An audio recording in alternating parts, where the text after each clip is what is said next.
Hello दोस्तों, नमस्कार। Tata classes with Harish sir में स्वागत है। देखते हैं आज की वीडियो का फर्स्ट क्वेश्चन। फर्स्ट दिया गया है, निम्नलिखित में से कौन सा हिमानी स्थलाकृत का प्रधानात्मक रूप नहीं है। तो इसका जो राइट आंसर हो जाएगा डी हो जाएगा, केम हो जाएगा राइट आंसर। केम जो है हिमानी द्वारा निर्मित जो हिमानी जलोढ़ निक्षेप स्थलाकृत है, और केम जो है किनारे तीव्र ढाल वाले होते हैं। केम की रचना जो रेत तथा क्या बजरी द्वारा होती है। नेक्स्ट क्वेश्चन दिया गया है, कौन सा सुमेलित नहीं है। तो इसमें कौन सा सुमेलित नहीं है। फर्स्ट इसमें दिया गया है जलीय तटबंध, सेकंड देगा डेल्टा, और थर्ड इसमें देगा कोस्टल भूस्तंभ, और डी इसमें देगा तटीय रोधिका।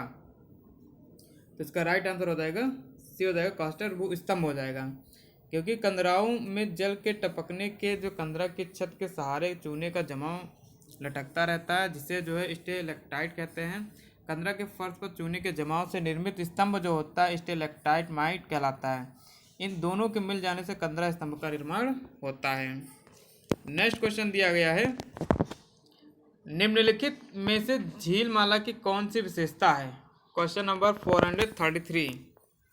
तो फर्स्ट इसमें दिया गया है ज्वारमुखी उद्भव की झील, सेकंड दिया गया समुद्र से पृथक्कृत जल का छिछला भाग, और सी इसमें दिया गया है नदी विसर्ग के झाड़न के फलस्वरूप निर्मित अर्धचंद्राकार झील, और डी इसमें दिया गया है हिम नदी सोपानों पर बनी झील।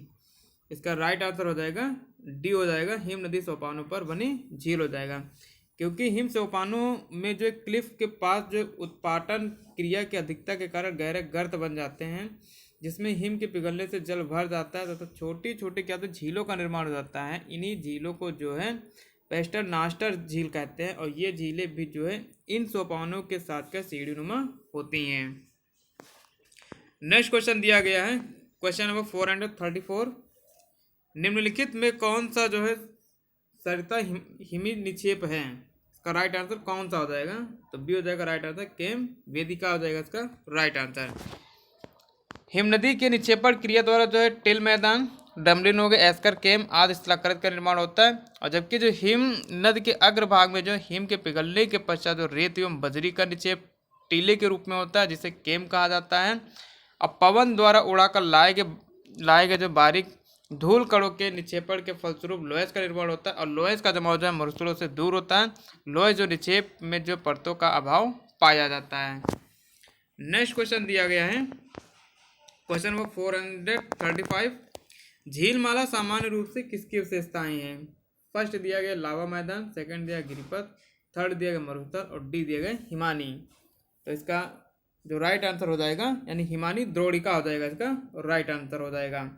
यानी झीलमाला सामान्य रूप से हिमानी द्रोणिका की जो विशेषताएं हैं, सोपानों के साथ में झीलें जो सीढ़ी नुमा होती हैं तथा देखने में ऐसा लगता है कि ये झीलें जो किसी माला में पिरोई गई हैं, और झील माला को जो पेस्टरनास्टर झील या जो है हिम सोपान के नाम से भी जाना जाता है।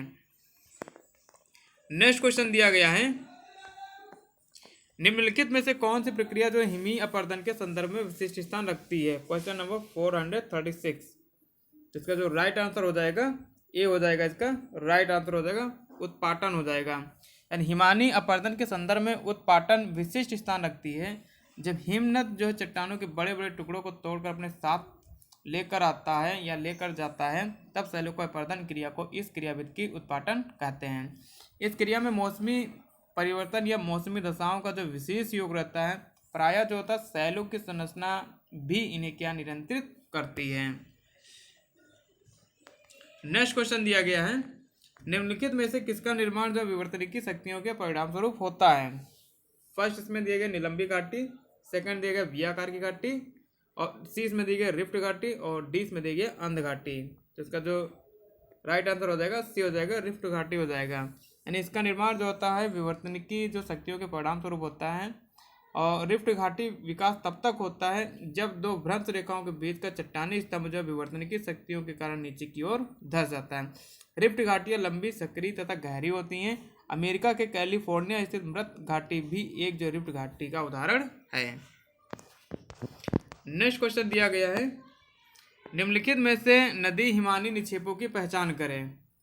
फर्स्ट इसमें दिया गया है हिमानी धौत मैदान, सेकंड है बाढ़कृत मैदान, और थर्ड दिया गया है स्पाइनी प्लेन और डी इसमें दिया गया यानी इनमें से सभी। इसका राइट आंसर कौन सा हो जाएगा? राइट आंसर हो जाएगा ये हो जाएगा हिमानी धौत मैदान हो जाएगा। नेक्स्ट क्वेश्चन दिया गया है उत्खात भूमि स्थलाकृति निम्नलिखित की मिलीजुली क्रिया का उत्पाद है। फर्स्ट दिया गया पवन एवं हिमानी, सेकंड है पवन एवं जल, थर्ड दिया गया जल एवं हिमानी और डी दिया गया जल एवं तापमान।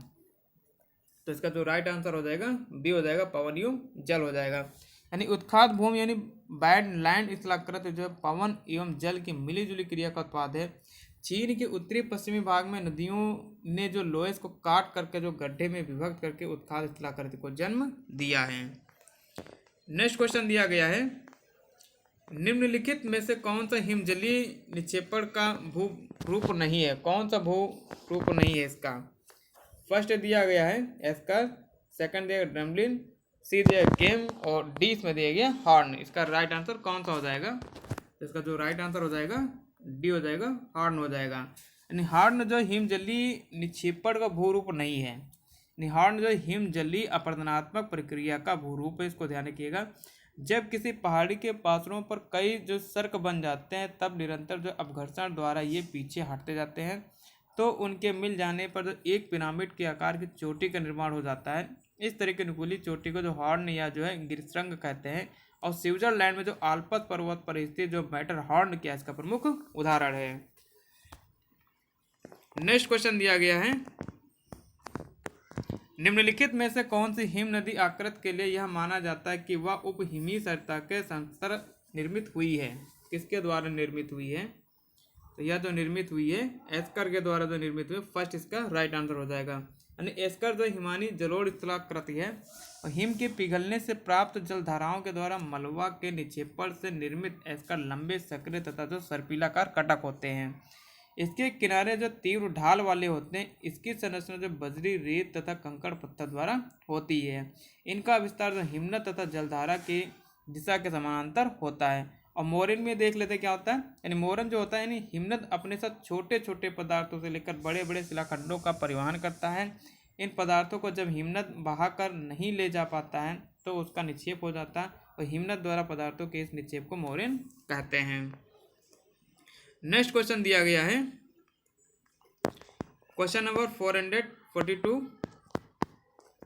निम्नलिखित में से कौन सा एक हिमजलीय स्थल रूप है? फर्स्ट दिया गया पिंगो, सेकंड दिया गया पेडिमेंट और सी दिया गया एस्कर, डी दिया गया इसमें धस्ती निवेशिका। इसका राइट आंसर हो जाएगा सी हो जाएगा एस्कर हो जाएगा। यानी एस्कर हिमानी जो है जलोढ़ निक्षेप द्वारा निर्मित स्थल रूपों में एस्कर सर्वाधिक महत्वपूर्ण होते हैं। हिम के पिघलने से प्राप्त जलधाराओं द्वारा मलबा के निक्षेपण से निर्मित जो एस्कर होते हैं वो लंबे सक्रिय कटक होते हैं जिसके किनारे क्या तीव्र ढाल वाले होते हैं। इसका राइट आंसर हो जाएगा सी। नेक्स्ट क्वेश्चन दिया गया है निम्नलिखित में से कौन सा स्थल रूप जो भूमिगत जल से संबंधित है? फर्स्ट दिया गया है लेपिस, सेकंड दिया गया है प्लाया टॉर्न, फिर दिया गया नूनटक। इसका राइट आंसर हो जाएगा ये हो जाएगा लेपिस हो जाएगा। यानी लेपिस जो होता है यानी जल की घुलन क्रिया के फलस्वरूप ऊपरी सतह जो होती है अत्यधिक उबड़ खाबड़ एवं असमान हो जाती है। इस प्रकार के स्थलाकृत को जो लेपिस कहा जाता है। इसे इंग्लैंड में जो क्लिंट, जर्मनी में जो कैरन तथा साइबेरिया में जो बोगास एवं फ्रांस में जो लेपिस कहा जाता है। नेक्स्ट क्वेश्चन दिया गया है सतर्ण गिरिका का संबंध है किससे संबंध है? फर्स्ट दिया गया हिमानी स्थलाकृत से, सेकंड दिया गया तटीय स्थलाकृत से और सी दिया गया काष्ठीय स्थलाकृत से और डी दिया गया इसमें परिहिमानी स्थलाकृत से। इसका राइट आंसर कौन सा हो जाएगा? डी हो जाएगा यानी परिहिमानी स्थलाकृत से हो जाएगा। यानी परमाफ्रास्ट क्षेत्रों में सतह पर छोटे छोटे टीले होते हैं जिन्हें जो है भूगिरिका कहा जाता है। जब इन वनस्पतियों का आवरण हो जाता है तो उन्हें जो सत्तर्ण गिरिका कहा जाता है। अतः सत्तर्ण जो तो गिरिका जो परिहिमानी स्थलाकृति है। नेक्स्ट क्वेश्चन दिया गया है ब्लॉक्स निम्नलिखित में से किससे संबंधित हैं? तो फर्स्ट इसमें दिया गया है वेदिकाएं हो गया, सेकंड है बाढ़ का मैदान, थर्ड दिया गया डेल्टा और डी दिया गया इसमें विसर्पी मोड़। इसका राइट आंसर हो जाएगा डी हो जाएगा विसर्पी मोड़ हो जाएगा। क्यों होगा? क्योंकि मैदानी क्षेत्रों में नदियों का क्षैतिज जो है अपरदन अधिक सक्रिय होने के कारण नदियां सीधे मार्ग में न प्रवाहित होकर बल खाती हुई टेढ़े मेढ़े रास्तों से होकर चलती हैं। इस कारण नदियों के मार्ग में जो तो छोटे छोटे क्या मोड़ बनाते हैं जिसे क्या कहते हैं? ब्लॉक्स कहते हैं। नेक्स्ट क्वेश्चन दिया गया क्वेश्चन नंबर 446, प्राकृतिक तटबंध निक्षेपण कार्य के परिणाम है किसके हैं? फर्स्ट है वायु के, सेकंड हिमानी के, डी सी दिए गए नदियों के, और डी इसमें दिए गए भूमिगत जल के हैं। इसका राइट आंसर हो जाएगा सी हो जाएगा नदियों के हो जाएगा। यानी नदी के दोनों किनारों पर मिट्टियों के जमाव द्वारा बने लंबे लंबे बंधों को, जो कि कम ऊंचाई वाले कटक के समान होते हैं, तटबंध कहलाते हैं।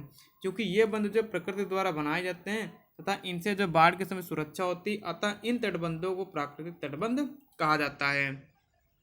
नेक्स्ट क्वेश्चन दिया गया क्वेश्चन नंबर 447, निम्नलिखित में कौन जो स्थलाकृत जल द्वारा निर्मित नहीं है?